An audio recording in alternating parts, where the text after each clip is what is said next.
I get frustration from a certain perspective. The iPhone 16 Pro Max looks the same as the iPhone 15 Pro Max, but after spending a week or so with Apple's newest iOS phone, I can assure you that there are significant and noticeable differences, including some that will forever change the way you use an iPhone. First, this phone is bigger. The titanium body is slightly larger and 6 grams heavier than the iPhone 15 Pro Max. The screen is a hair's breadth away from 7 inches, but the Super Retina XDR OLED screen is larger not just because of the chassis. Apple slimmed down the bezels on the iPhone 16 Pro and Pro Max to give you a giant 6.9-inch canvas of bright, colorful pixels. The other major difference is a new button on the right side below the power or sleep or Siri button. Apple would prefer that we do not call it a button, though it is in part 1. You can press the recessed camera control button down and it moves, but it also has a haptic response that makes light presses feel like the button is moving. It even includes gesture recognition. While the new button's name and its primary utility speak to photographic pursuits, this is a customizable control that will soon offer one-press access to Apple's new Visual Intelligence Object Identification feature.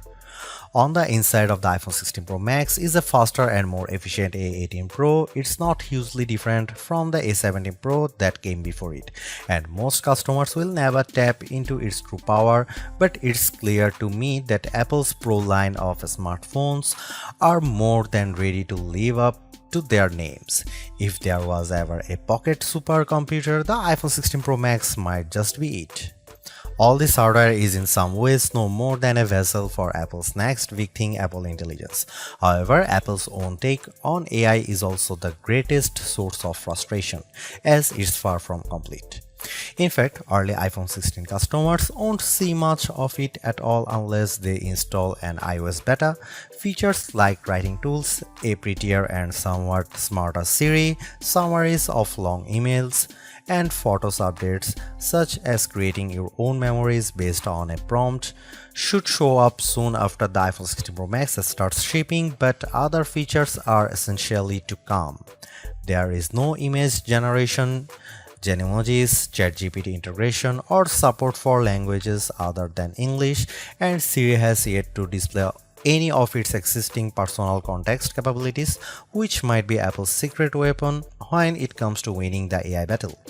Siri with Apple Intelligence will eventually be able to use what it knows about you from all your information on the phone to better help you get answers and get things done. All of this might show up this year or it might be next year, and that fact puts a little damper on my iPhone 16 Pro Max enthusiasm. If you are not buying this new iPhone for Apple Intelligence, then allow me to direct your attention to the formidable camera array. While it's not entirely new, there is a new and faster sensor behind the 48 megapixel main fusion camera, and the ultrawide makes a leap from 12 megapixel to 48 megapixel. The 5x optical zoom is mostly unchanged, as is the 12 megapixel true depth selfie camera. There are, however, myriad new imaging and even audio tricks that I'm certain every iPhone 16 Pro Max owners will love. There's 4K 120fps videography that can, via a new speed tool, be stopped down in increments to give your videos a truly cinematic feel. There are also new audio mix tools that, in certain environments, can add studio quality to audio that wasn't captured with a microphone. Apple has also added some new image styles and undertone controls that I'm not sure will get as much use as Apple would prefer. If you are asked to me, the choice between the base iPhone 16 and the iPhone 16 Pro Max is simple. You gain a ProMotion display, a 5x zoom camera, and Apple's most powerful mobile chip. The differences between the iPhone 16 Pro and 16 Pro Max, however, are more subtle this year. There's the screen size, 6.3 versus 6.9 inches, and the battery size, which results in at least an hour of extra battery life, and that's essentially it.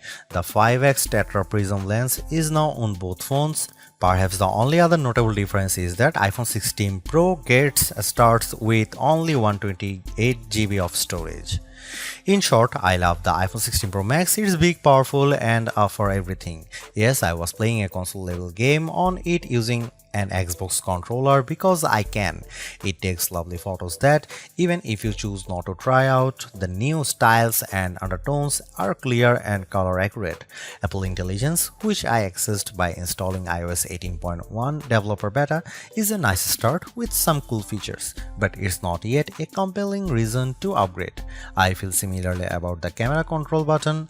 Don't get me wrong, I like the new button and I think it's full of untapped potential, but there's almost a bit of competition now between the 1-year-old action button and this new, arguably more sophisticated one.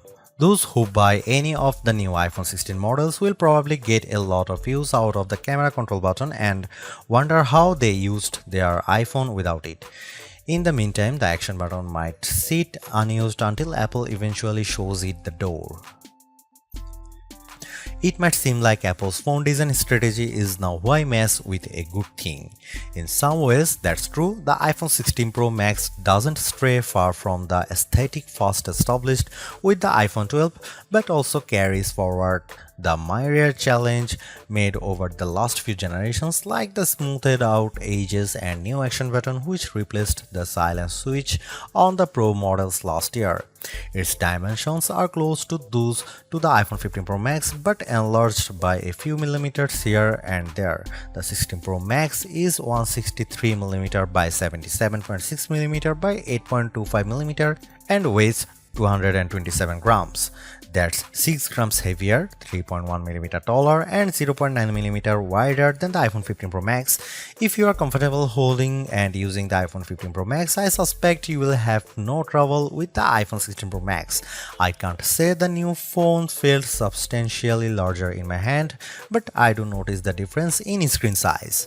The bottom edge features microphone and speaker perforations, along with a USB-C port that, with the right cable, can support Thunderbolt 4 data transfer speeds. There's also a speaker slot along the very top edge of the display. Together with the bottom edge speaker, this phone can produce undistorted room-filling sound. Highs are sharp, mids are strong, and bass is good for the device size. Button placement is mostly identical to last year, with the volume buttons and action button on one side and the larger power or sleep or CD button on the other side. They are joined, however, by a new button, camera control, roughly the same size as the power button. The camera control button is a multi-purpose control that can recognize physical presses and lighter presses to enable haptic response and gestures. It offers instant access to the camera and with those other presses and gestures to various virtual millimeter lenses and camera settings.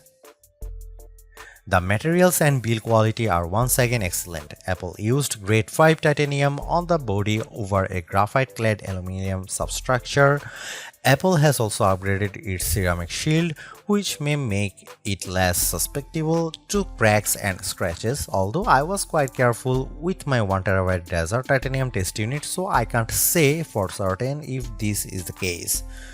Okay, I did get it wet, purposely running the IP68 rated iPhone 16 Pro Max under a garden sprinkler. It was fun to watch the screen activating as it was touched by 1,000 tiny fingers when it was just water droplets, but the phone was otherwise unmoved and unharmed by the deluge. Sometimes I wonder how Apple might say its next screen technology. Will it add duper to it so it becomes super duper Retina XDR display? I mean, it may have boxed itself into a corner, but Apple skirted the issue this year by leaving its iPhone display technology pretty much untouched. This is a giant screen, 6.9 inches, achieved through a combination of a slightly larger chassis and pleasingly thinner bezel. There are more pixels than last year. The iPhone 16 Pro Max screen is 2868 by 1320, while the iPhone 15 Pro Max is 2796 by 1290. There's more pixels but not a higher density.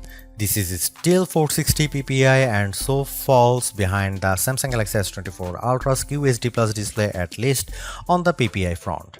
Apple also didn't mess with the dynamic island, which remains a useful and fungible information peel in the upper portion of the screen. It houses Face ID, depth sensors, and a 12 megapixel true depth camera. The camera takes excellent selfies and is my go-to for biometric unlocking. While the display's core specs haven't changed, they are worth noting. It's a white color gamut screen that supports HDR. True Tone always on display means you can see a less saturated version of your lock screen without unlocking the phone. 2000 nits of peak brightness outdoors and Pro Motion. Speaking of which, everything I did on the iPhone 16 Pro Max looked fantastic. I don't even notice the dynamic island when it's inside one of my games, and streaming videos via the likes of Netflix tends to crop out the cutout. I know everyone wants to talk about Apple Intelligence, but it's the changes to the core iOS 18 platform that will have the biggest impact on your iPhone 16 Pro Max day-to-day use. Photos, for instance, has gotten a huge overhaul, and one that I'm not entirely sure makes it better. It's a situation of who moved my cheese, as many of your core features may have shifted or been replaced. The Photos app now defaults to search and collections, which might throw people who are expecting to see their photo library. Still, if they get used to using search for some natural language queries that yield useful image results, they might be pleasantly surprised. The iOS interface is now more customizable, and if you want, you can leave spaces in your app grids. You still can't place an app icon in space that, say, straddles two spaces in the invisible grid, but I think people will appreciate this new level of flexibility. Apple seems a bit obsessed with summarization. Summaries exist in writing tools and in the new Safari, which has a slightly hidden highlights feature. Look for a tiny hamburger menu on the left side of the address bar. You can use that to turn it on, and it will take, for example, a lengthy New Yorker article about Ronald Reagan and condense the thousands of words into a paragraph summary. Impressive. So, I worry that such a boil down might leave out important nonsense. There's even a new passwords app that consolidates and surfaces all the password feature Apple has previously hidden in features like keychain. Now you have an easy to access app to manage sometimes confusing password and security word. One of my favorite new iOS 18 features is Math Notes. Inside Notes, you can scribble any question, and when you put an equal sign at the end of it, Math Notes automatically solves it and writes the answer in what will look just like your own penmanship. It's a smart bit of machine learning. None of this is as sexy as Apple Intelligence, but this and the myriad of other changes coming with iOS 18 might be more readily practical than what you can currently do with Apple's AI efforts. Apple's 13-year-old digital assistant has burst out of its floating bubble, and now when you summon it, takes over the whole screen. I switched between calling Siri by name and using a long press on the power button to call it, and each time the entire screen was encased in a beautiful multicolor glow. The display almost appears to flash when you press that button, and when you make your request, the screen pulses in response. Siri really seems more alive than ever. This, too, might be the most exciting part of the update. Apple Intelligence features that give Siri access to information about you on the phone to make its responses more contextually relevant are not here yet, nor are app insights that might help dig into applications to enable features and actions. Instead, we get a Siri that is somewhat better at handling the ahs and ums that sometimes happens when you are trying to craft a Siri prompt. I found that Siri can understand some confused talk, although if you are nearly incoherent, Siri will be lost too. Siri did well on some question and was effective at opening the FaceTime camera when I said I wanted to take a selfie. It also did well when I asked how I could share my Wi-Fi password, returning a concise step-by-step guide. One other nice Siri update is the text to Siri. All it takes is 3 taps on the bottom of the screen to open a Siri window in which you can type in your prompt. It's a nice, discreet way of getting the answer or help you need. Writing tools, which you can find when you type text in notes, emails, or messages, offers to make your writing better in a variety of ways. I'm a confident writer and communicator in email and messaging, so AI assistance in these tasks doesn't appeal to me. There are 2 millions who feel otherwise and may find these tools useful. I noticed how while writing tools offers to make your text more professional, concise and friendly, it does a stellar job of never losing a misconstructing the meaning of your original text. Photos is where Apple Intelligence shines. The new cleanup option in Edit is effective at removing unwanted objects from phone. When I opened a photo and tapped the cleanup eraser icon, it immediately offered to remove a few people from the background of my photo. I wanted to keep them, so I choose an object I wanted to remove, drawing over it. Precision is not a necessity. I drew over parts of it and cleanup identified the complete object. When I took a picture of my wife at an outdoor restaurant, I noticed that you could still see all the cars parked behind her. I used cleanup to remove them one by one. It did a good job. In all, Apple Intelligence shows early promise, but compared Google Gemini and Galaxy AI, it seems a bit limited. Siri still doesn't have that open LLM feel where you could ask it almost any question or solve any problem. There is no AI image generation, not even the promised Gen emojis.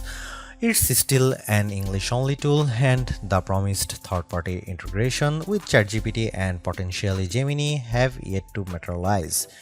It's a good effort, but this version of Apple Intelligence is not the one that will spark a billion upgrades. While Apple hasn't radically changed the iPhone's camera array, there are enough changes in hardware, software, and image processing, along with the aforementioned camera control button to make the imaging system feel fresh and new. On paper, we have just one notable megapixel upgrade, the 48 megapixel ultra-wide camera, which will not only improve wide-angle shots but has a measurable impact on macro quality. Still, even though Apple didn't squeeze a much higher pixel count into the main camera, it did upgrade the sensor and is promising much faster shutter speeds, and the autofocus is now enhanced with dual autofocus sensors. These are the kinds of incremental changes that should improve both the experience of using the quality delivered by the main camera sensor, but they are also hard to measure.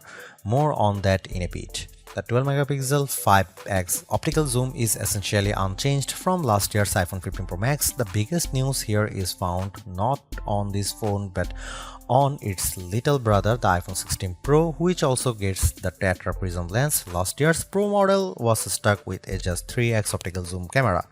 Similarly unchanged is the 12 megapixel FaceTime camera on the front. Here are some camera samples of iPhone 16 Pro Max.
The iPhone 16 Pro Max have everything we have come to expect in a year-over-year upgrade even without Apple Intelligence.